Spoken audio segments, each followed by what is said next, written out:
Alright, in this video, ating pag-uusapan ang isa sa term na madalas ginamit o ma-encounter sa subject na Drug Advice Education and Control. Itong tinawag na clandestine laboratory.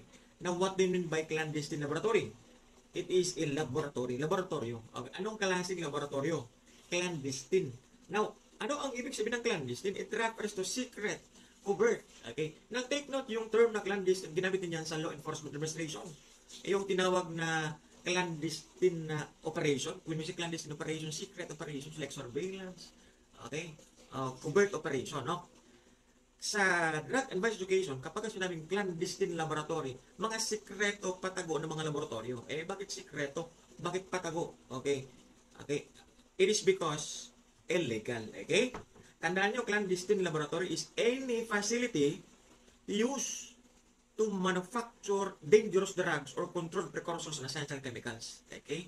Yan man ay mga lumang gusali, boarding house, bahay, hospital, anything, basta ginamit yan para mag-manufacture ng dangerous drugs and controlled precursors and essential chemicals, ma-considered siya, ma-label siya as clandestine laboratory. Okay.